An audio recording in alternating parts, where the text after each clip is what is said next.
In a sun-scorched town where dust clung to dreams like sweat to skin, a wealthy landowner handed a starving, limping horse to a ragged boy, just to watch the crowd laugh. They called it charity, but it was cruelty wrapped in a rope. No one believed the boy stood a chance.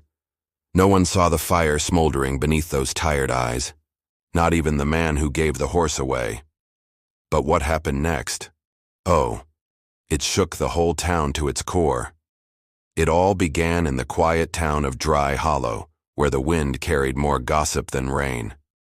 Every summer, folks gathered for the county run, a race where pride, money, and legacy thundered down the red dirt track. This year, however, the talk wasn't about stallions or silver saddles. It was about Liam Carter, a 17-year-old with patched boots and calloused hands, who dared to show up with a horse no one wanted. The horse's name? Dusty. Ribs like piano keys, one leg dragging like it remembered every fall. And his owner? Mayor Thorne, broad-shouldered, polished boots and a smile that never reached his eyes. He'd tossed Dusty to Liam in front of everyone, saying, "Now you've got your chance, boy," while the crowd howled with laughter. But as Liam took the rope, something strange happened. Dusty lifted his head, not in pain, but in quiet defiance, and locked eyes with the boy. In that moment, the noise faded, and a promise was born. Liam walked home through jeers and pointing fingers, each word like a stone in his chest. "That horse won't make it past sunrise. You're a fool for taking it." But when he reached the crooked little house on the edge of town, his mother, Clara, stood in the doorway, flour on her apron and worry in her eyes. "That man doesn't give gifts, Liam," she whispered. "He gives traps." Still, Liam saw something she didn't. In Dusty's eyes, clouded with age and sorrow, there flickered a spark, not of weakness, but of memory. Later that night, an old rancher named Jed appeared, hat low, voice rough as gravel. "I know that horse," he said, running a hand over Dusty's scarred flank. "Used to be called Thunderheart. Fastest thing this county ever saw. Belonged to Thorne's late wife, Eleanor. After she passed, he couldn't bear to look at him, so he buried the horse in shame." Liam's breath caught. This wasn't just a broken animal. This was a ghost of love, discarded. Days turned into weeks, while the town placed bets on how fast Liam would fail. He rose before dawn, brushing Dusty's coat, rubbing salve into his stiff leg, whispering secrets only the two of them knew. Then came Elise, Thorne's daughter, who slipped through the shadows one night with bandages, herbs, and tears in her voice. "My mother used to say Thunderheart could feel her heartbeat," she confessed, stroking the horse's neck.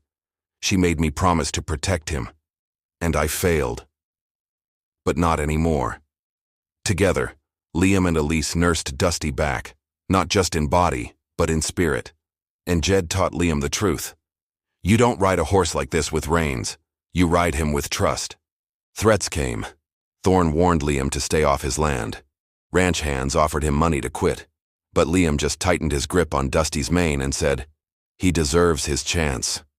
The night before the race, rain poured like the sky was mourning.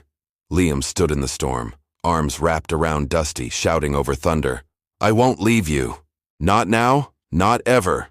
And when dawn broke, Dusty stood taller, his eyes clear, his breath steady. Race day arrived with clouds heavy and hearts heavier. The crowd jeered as Liam led Dusty to the line, thin, scarred, standing beside gleaming stallions and smug riders.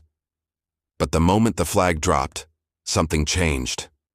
Dusty stumbled at first, then remembered. His stride smoothed. His head rose, and halfway up the hill, where most thought he'd collapse, he surged forward like a storm breaking loose. The crowd fell silent, then gasped, then roared.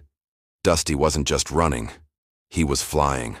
Past one rider, then another, until only Mayor Thorne's champion remained.